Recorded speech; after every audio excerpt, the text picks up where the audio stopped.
зориг төлөөлөгч санал хэлье. За. И баггүй ер нь бол 32.5 сая еврогоор энэ дулаалга хийх гэж штэ. Одоо тэгээд 25%-ыг иргэдээс төлүүлээд орсон иргэн төлөлтөөр нь сан байгуулад цаашдаа одоо нийт 375 блокийг дулаалгах гэсэн үндсэн зарчим байна штэ. За эндээс нэг юм тодруулахад манай Германы олон улсын хамтын ажиллагаанаас 18 сая евроны буцалтгүй тусламж мөртлөө яг материалын байдалд нь бол түрүү хэллээ шүү дээ. 5.9 сая нь бол олон улсын хамтын ажиллагааны нийгмийн дотоод үйл ажиллагааны зарлахгүй яг материалын байдалд орохгүй гэсэн үг. Тэгэхээр миний ойлгосноор бол 12.1 сая евро л яг үндсэн одоо дулаалгатаа бол олон улсын хамтын ажиллагааны нийгэмс өгнө. За үлдсэн 14.5 сая еврог бол Монголын засгийн газар буюу барилгын яам нийслэлийн захирч ажлын албангийн хамтраад өгнө. За тэгэхээр бол би нэг заалтыг оруулах нь түрүүн бас хос хоёр төлөөлөгчтэй бараг санал нэг байна. Гэхдээ бол саналын томьёол дээр бол төслийн хэрэгжилтийг одоо хэрэгжүүлэх одоо удирдлагын нэгдсэн техник эдийн засгийн үндэслэлийг боловсруулж батлуулах гэдэг ийм заалт оруулаад тэр тэзүү дээрээ саяын тэр одоо иргэн төлөлтийн хувь хэмжээ, үнэлгээ, за дээрэс нь технологийн шийдлүүдээ бүгдийг нь оруулж өгөөд тэгээд тэрийг төслийн удирдах хороогоор батлуулаад өгвөл тэгээд тэр 25% хүртэл гэж зааж байгаа мэт чинь 25% хүртэлхтэй яаж одоо тогтоох вэ гэдгээ тэр тэзүүгээрээ батлаад явал яасан бэ? Тэгэхээр миний хувьд бол төслийн хэрэгжилтийн нэгдсэн техник эдийн засгийн үндэслэлийг боловсруулж одоо батлуулахыг төслийн удирдах хороонд юм уу одоо эсвэл захирчийн ажлын албанаас хяналт тавиад хэрэгжүүлэх нь ийм шин заалт оруулал яасан бэ гэж санал. Энэ чинь холбогдох техник эдийн засгийн үндэслэл байгаа байлаа Бацар төлөөлөгч. Бацар төлөөлөгч микрофон. За Бацар төлөөлөгч яриад байгаа энэ тэзүүг нэгдсэн том төслөөр хийлгэх гэдэг байна. Бид нар яг нэг туз дээрээ яриад энэ туз чинь өөрөө барилга хадгалалтын яам өөрөө хариуцж туз дээрээ шийдвэр гаргая гэж сая би дөрөв хэлсэн шүү дээ Бацар төлөөлөгч. Тэгээд туз дээрээ шийдвэр гарвал энийгээ тэзүүгээ нэгдсэн байдлаар хийлгэчээ гэж яриад байгаа.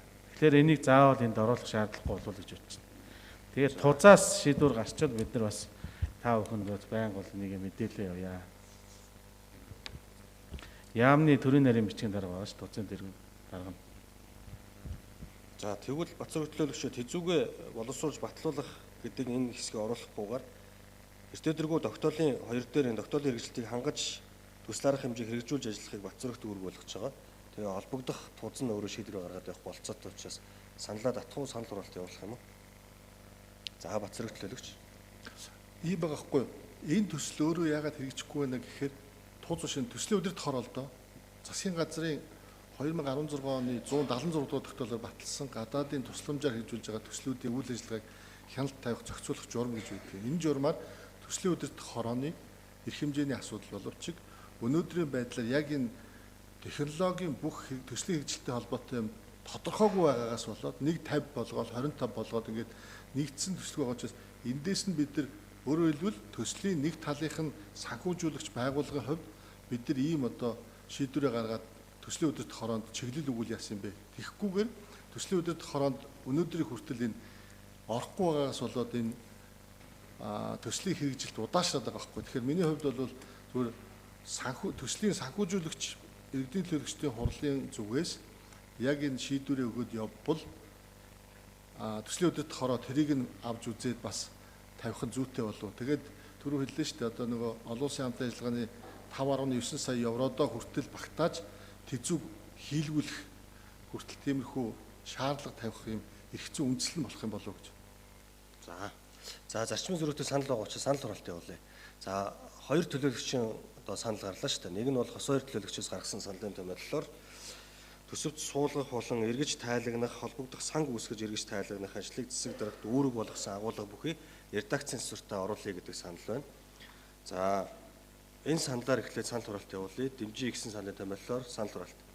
Хос хоёр төлөөлөгчийн гаргасан саналын томьёолыг дэмжиж гисэн саналын томьёоллоор санал хураалт.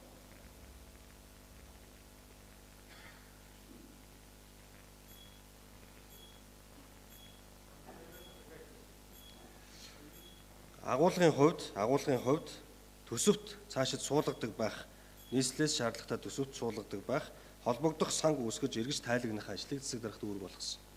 Санал дэмжигдлээ. Санал дэмжигдлээ.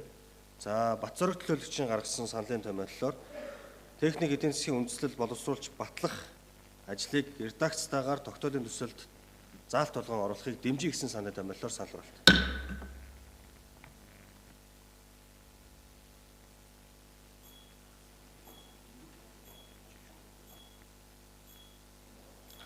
Тогтоолын төсөл хэлцэхэд дотоод журмаараа цаг тогтоохгүй.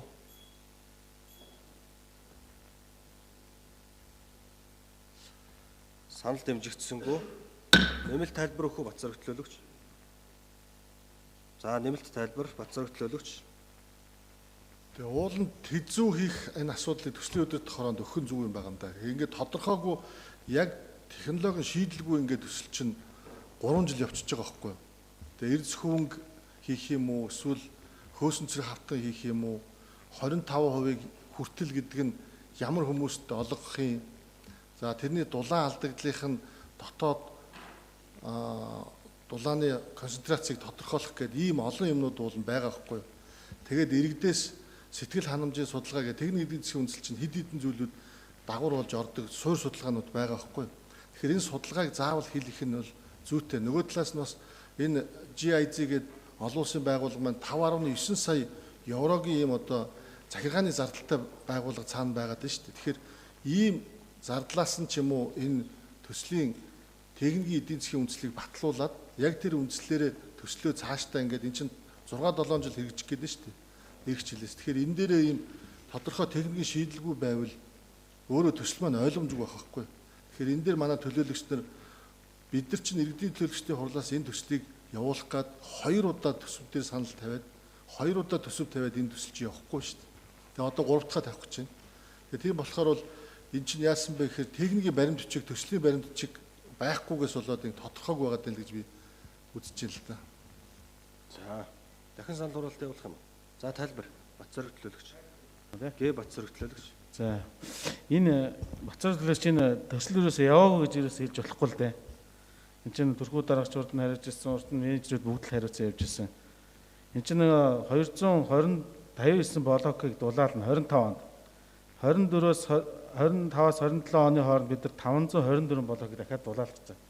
Өнгөрсөн жилүүдэд яагаад энэ маань эрчимжээгүй гэдэг маань 50% хүртэлгээд тогтооцсон болохоор иргэдэд очиад начаал нь өрөөд энэ чинь ингээд зарим нь ингээд хэрэгжихгүй удаашралтай яваад байгаа. Бид нар 25% хүртэл гэж тогтоох юм бол энэ төсөл дээр оролцох сөөхүүд болон иргэд бол маш тийм хүлээлттэй хүлээгээд байгаа шүү дээ. Тэгэхээр бид нар өнөөдөр 35 блокийн зургийг хийцэн байна. Техник. Тэрнээс ямар нэгэн суурь судалгаагүй ч юм уу нэг шууд зогсооцсон юм бол ерөөсөө байхгүй шүү дээ. Тэрийг бас ойлгож байна. За бат зориг төлөөлөгч дахин санал хураалах уу? Хуралдааны дэгийн 14-20 заасны дагуу цөөхөн саналыг үндэтгэж дахин санал хураалт явуулах бүрэн бололцоотой. За бат зориг төлөөлөгч.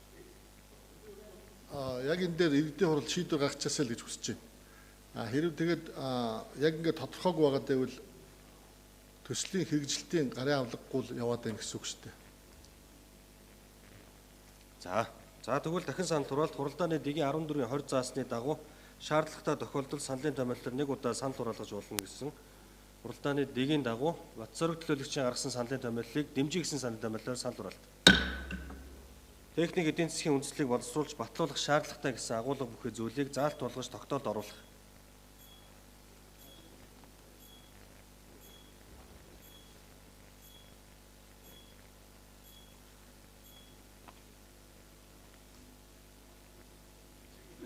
Санал хураалт дэмжигдсэнгүү.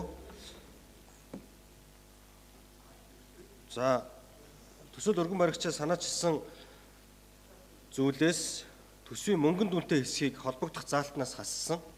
Тийм учраас редакцийн суртаагаар батлыг гэсэн саналын томьёоллоор санал хураалт. Хос хоёр төлөөлөгчийн гаргасан саналын томьёолол дэмжигдсэн.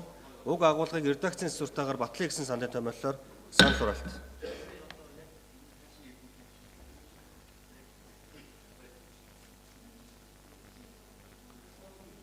За одоо тогтоолын төслөөр санал хураалт явуулж байна хаа. Тогтоолын төсөл редакцийн суртаагаар батлыг гэсэн саналын томьёоллоор санал хураалт.